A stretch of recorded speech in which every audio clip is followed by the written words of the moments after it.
behalf of the entire Gay Gordy family, it brings me a great privilege and a terrific honor to accept this award from my father. Oh yeah, I didn't tell you. Yeah, I owed the government $4 million too, so that's enough to lead the country, you know. Take a look inside Marvin Gaye's disturbing abandoned estate, a haunting reminder of the chaos that shaped his final years. Behind the music that moved the world was a man unraveling, crushed by addiction, drowning in debt, and torn apart by family trauma. He battled the IRS, fought with record labels. A very trying period for me at Motown, even. It was with that time everyone. I was struggling for some sort of independence and some sort of recognition. And spiraled after the deaths of Tammi Terrell and 2 broken marriages. His paranoia grew. His body gave out in the end. She answered the phone. She said, hello. And I said, hello. And she said, oh, baby, she recognized my voice. She said, yeah, I know why you called me, and it's true. She said, you know, his father shot him. This house isn't just empty. It echoes the weight of everything Marvin couldn't escape. When I was a child, I used to hear music constantly. I long for that to return to me. Marvin Gaye was one of the most powerful music legends the world has ever seen. He wasn't just a singer, he was someone who made people stop and think with his music. His songs were not only beautiful to listen to, but they also carried deep meaning. They touched hearts and spoke to the soul.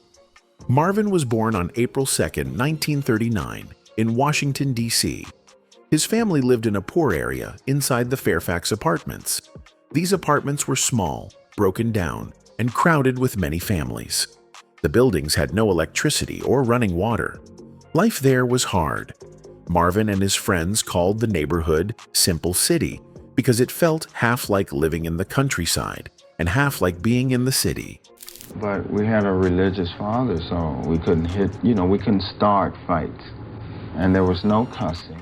His parents were Marvin Gaye Sr., who was a church minister, and Alberta Gaye, who worked as a domestic helper. Marvin was the second of 4 children. He had 2 sisters and a brother named Frankie. His father was very strict with the kids, about when they could go out, when they had to be in, what they could wear. The girls weren't allowed to wear makeup, and he had very strong feelings against secular pop music. Life at home was not easy. His father was very strict and would punish Marvin harshly for the smallest things. Marvin once said that living with his father was like living with a cruel king who never showed kindness. The only comfort Marvin had was his mother. She was gentle and always encouraged him to sing. She told him that his voice was special and gave him hope when he felt sad or scared. Marvin's family were quite different because his father belonged to this church called the House of God, which was a black holiness church, but with a rather unusual twist because it had a very strong emphasis on the Old Testament, and it was a mixture of sort of Christianity and Judaism in some ways. Marvin started singing in church when he was only 4 years old. His father would play the piano while Marvin sang hymns. Their church had strict rules, but Marvin loved music so much that he didn't mind.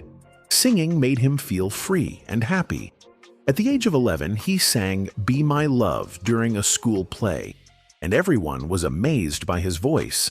This was the moment when Marvin realized that music could change his life. He believed he could become a singer and turn his gift into a career. Even though his home life was painful, music gave him a place to escape. And I went to my dressing room, and Marvin was there with his complete group.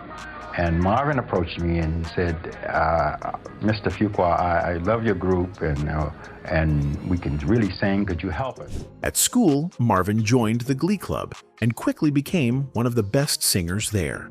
Singing wasn't just fun for him, it was his way of coping with his struggles. He practiced every day, making his voice stronger and more soulful. By the time he was a teenager, people around him could already tell he was meant for something big. Music gave him strength and hope when everything else felt heavy.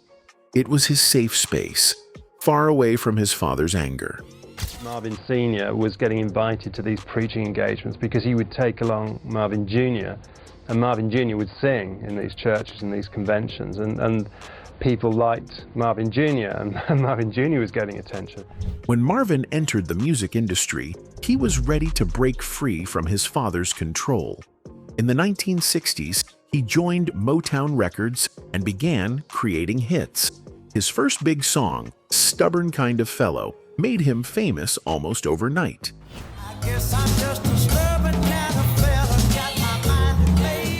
Even though he started out as a drummer, it didn't take long for his smooth and soulful voice to make him one of Motown's most loved singers.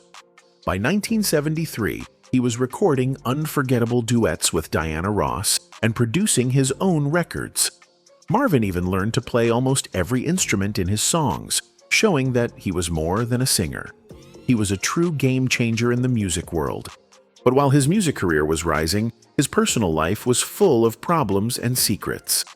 Marvin married Anna Gordy, the sister of Berry Gordy, who owned Motown Records. Anna was much older than Marvin, and they couldn't have children together. They decided to adopt a baby boy named Marvin III. On behalf of the entire Gay Gordy family, it brings me a great privilege and a terrific honor to accept this award from my father. However, the story behind the adoption shocked many people later. The baby's real mother was Anna's niece, Denise Gordy, who was only 16 when she gave birth. It was later revealed that Marvin himself was the biological father of the child. The truth about Marvin III caused a huge scandal. Denise was underage when she had a relationship with Marvin, and this was something that could have caused him serious legal trouble if it had been made public at the time. Marvin never openly admitted that he was the father, but in a book by Michael Eric Dyson called Mercy, Mercy Me, The Art, Loves, and Demons of Marvin Gaye, the story came out and shocked fans everywhere.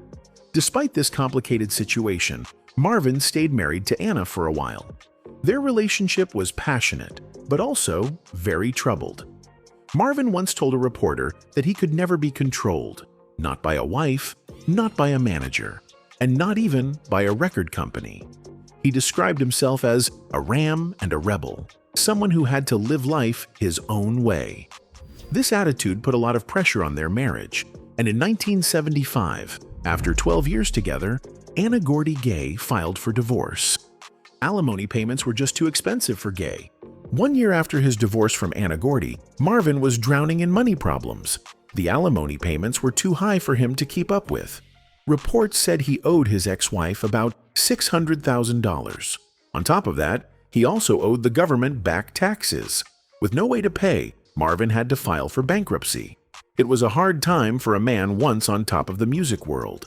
To settle the debt with Anna, a deal was made.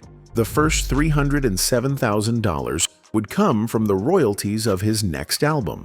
The remaining $293,000 would come from albums he would release in the future. This deal meant Marvin had to create music just to pay off his debts. Not long after the divorce, Marvin married Janice Hunter, a woman much younger than him. And by the time I met Marvin, I had just turned 17. Puppy love to the 15th power at 16 years old, huh? Well, to the, 17th hour. They had 2 children together, but the marriage was not built to last. By 1979, they had separated, and Marvin was left with even more money problems.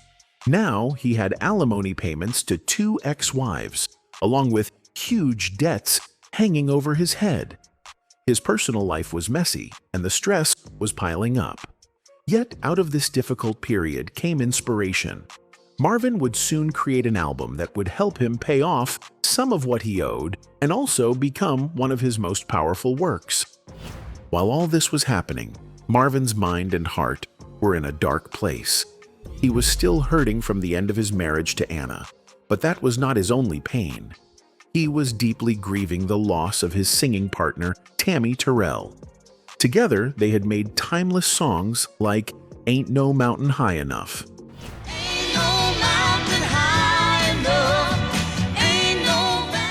But Tammy's life was cut short in 1970 when she died of brain cancer at only 24 years old. Her death left a huge hole in Marvin's life. people close to him said he blamed himself, feeling like his duet partners were cursed. This thought haunted him as he looked back at his career. Throughout his time at Motown, Marvin had worked with several duet partners. His first was Mary Wells, the Queen of Motown. They recorded an album called Together, which showcased Marvin's voice while softening hers.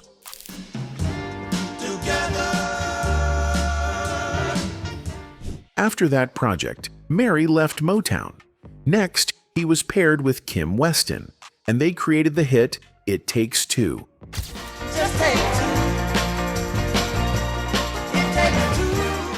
But shortly after their success, Kim also left the label. Then there was Oma Hurd, a talented singer whose records with Marvin were mostly left unreleased.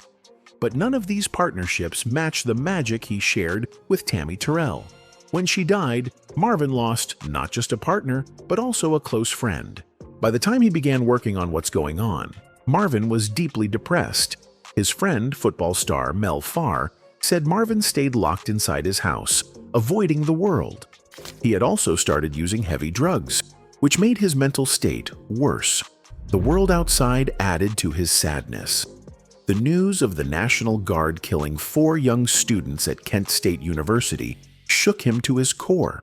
Marvin later said he cried for days and couldn't sleep. In an interview, he admitted he had lost faith in life. But from this pain and struggle came one of the greatest albums in music history. He was on drugs? He fell out with me because I wouldn't loan him some money to buy some drugs. Oh, that's what it was over? Yeah. Okay. What was Marvin on? Was it cocaine or something else? Okay. Drugs played a big role in Marvin's decline. In the 1960s, he only tried cocaine now and then. It was not yet a big problem. But when the 1970s came, things changed. Marvin started using it more and more until it became a deep addiction. People who were close to him said Marvin lived in 2 different worlds. At one moment, he would sit quietly reading the Bible and talking about God. The next moment, he would be using cocaine. This strange mix showed the inner fight he was going through. He wanted peace, but the drugs had a hold on him. His friends and family could see the pain in him, but they could not stop him. Marvin's struggle with drugs slowly took away his happiness and clear thinking. And from time to time, I would smoke some with him, So, we put the cocaine in the weed and smoke it. That's the only way I would smoke it. As the years passed, it wasn't just cocaine anymore. Marvin also tried PCP, a dangerous drug that can change the way a person thinks and sees the world. PCP is known to make people feel disconnected from reality, and this hurt Marvin's mind even more. The man who once sang about love and healing was now trapped inside his own pain. The drugs made him paranoid and unstable. By 1983, Marvin's mental health was so damaged that he tried to take his life twice. This showed how broken he had become inside. His music made the world smile, but behind closed doors, Marvin was losing himself to addiction and sadness. Were you noticing the drug use and kind of his decline and so forth around that time? I was with Marvin damn near every day, man. Yeah, was I noticing it? Yeah. No, yeah, I was definitely noticing it. On top of all this, Marvin had big money problems. He owed the IRS more than $1 million in back taxes. The state of California wanted $600,000 from him. On top of that, he had to pay over $300,000 in alimony from his failed marriage. These debts felt like heavy chains on his shoulders. He couldn't see a way out. Everywhere he turned, there was another bill or another demand for money. The stress was crushing him. Feeling like he had no escape, Marvin decided to leave the United States and move to London. He thought maybe a fresh start in another country would help him breathe again. But instead of finding peace, Marvin got pulled into a wild lifestyle. The parties, the late nights, and the drugs followed him there. His problems didn't stay in America. They traveled with him. When London didn't help, Marvin moved once more, this time to Belgium. Something different happened there. He met a kind Belgian businessman named Freddie Cousert. Freddie saw Marvin not as a broken man, but as a great artist who still had music left inside him. Freddie gave him support and a safe space to heal. Under Freddie's care, Marvin started to focus again. It was in Belgium that Marvin recorded one of his biggest songs, Sexual Healing, in 1983.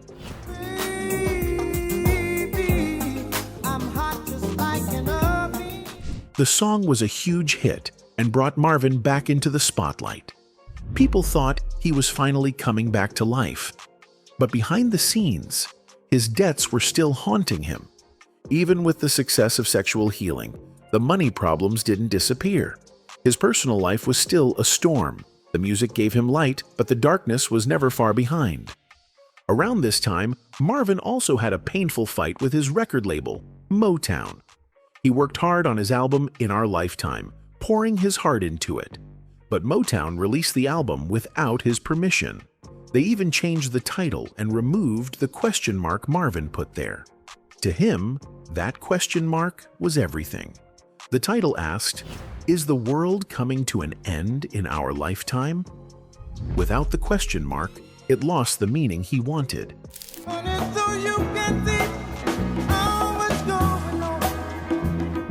To make things worse, the label added extra instruments to a song called Far Cry, which Marvin considered unfinished.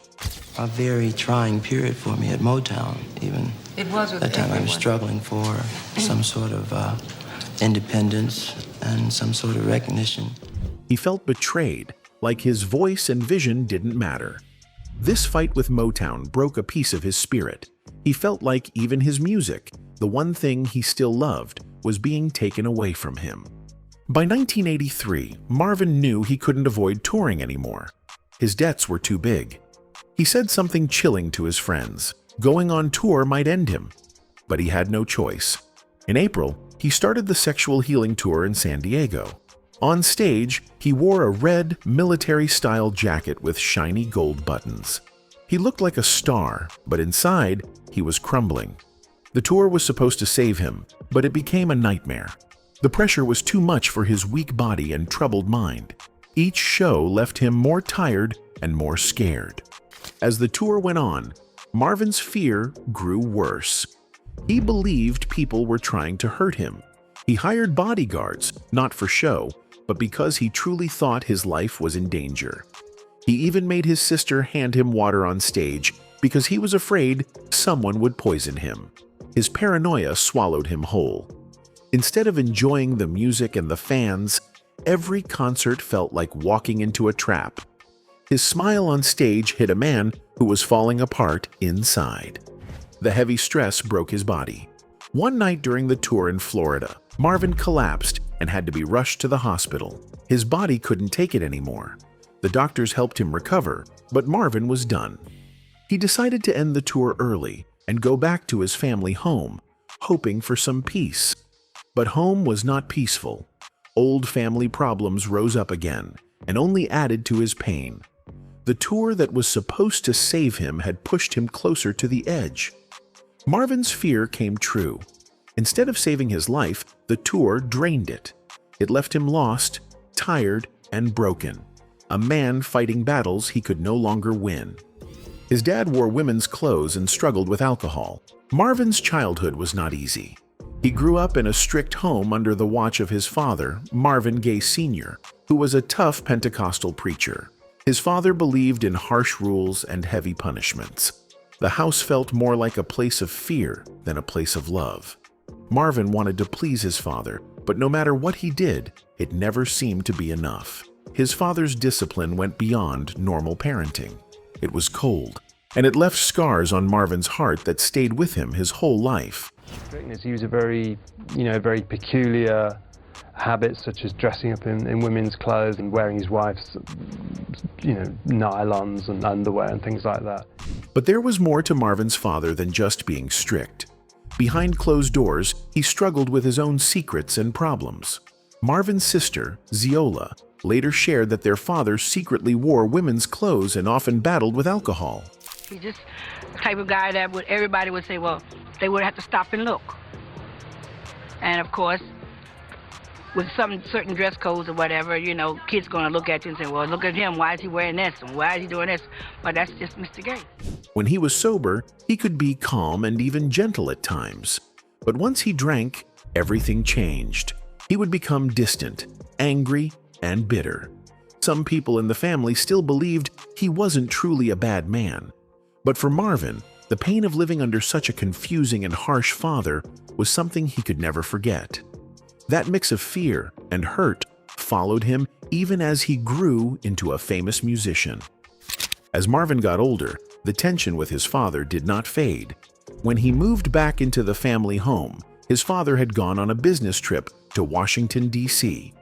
But when Marvin Sr. returned to Los Angeles, the old problems came right back. The two clashed almost immediately.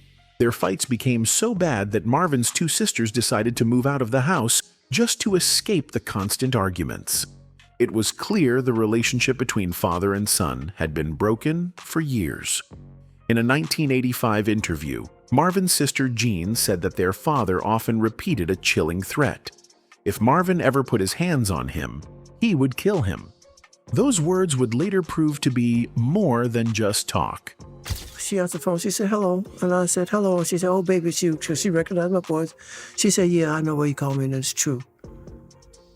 She said, you know, his father shot him. By 1983, Marvin was in a dark place emotionally. His sister Jean told author David Ritz that she believed there was no doubt Marvin wanted to die. That same year, Marvin gave his father a .38 special pistol to protect the family home from intruders. No one knew that this gift would play a role in one of the most tragic moments in music history. On April 1st, an argument broke out between Marvin Sr. and Marvin's mother, Alberta. Marvin stepped in to defend his mom as his father shouted in her face. The fight quickly turned physical. Marvin shoved his father and started hitting and kicking him in anger. Alberta screamed for him to stop, but Marvin ignored her. Years of pain and resentment seemed to explode in that single moment. A few minutes later, the unthinkable happened.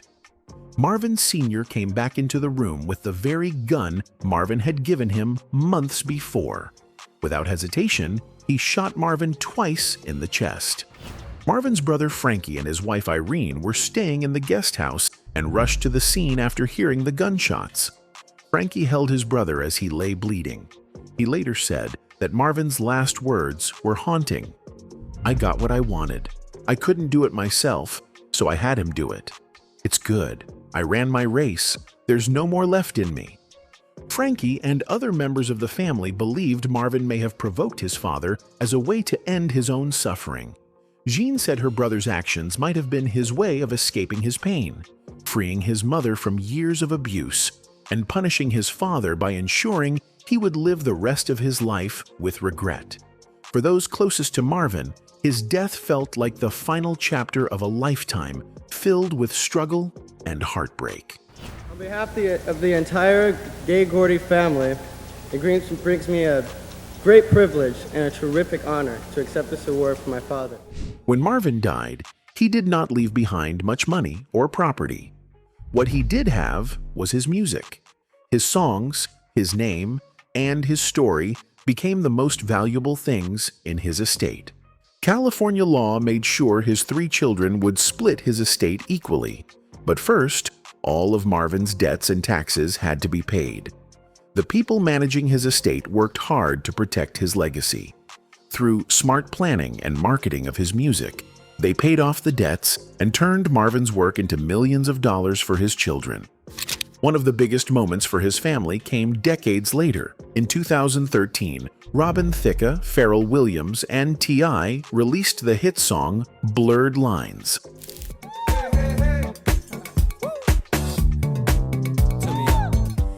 Marvin's family believed it sounded too much like his 1977 hit, Got to Give It Up.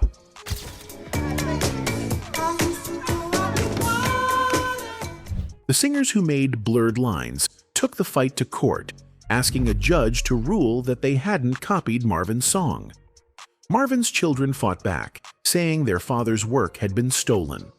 The legal battle was hard.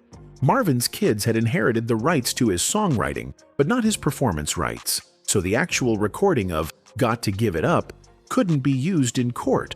Instead, experts compared the sheet music of both songs. In 2015, the jury ruled in favor of Marvin's family. They awarded $7.4 million in damages, later upheld on appeal. The amount didn't include extra profits from tours using the song, but it was still a major victory. Thanks to careful work and dedication, Marvin's children have been able to keep his legacy alive. His music still earns money and touches hearts around the world. If Marvin had been able to plan his estate better, his kids might have inherited even more of his music rights. But even with the challenges, his family has fought hard to protect his name and his art. Marvin Gaye's life was full of pain and beauty, and through his music, his story continues to live on.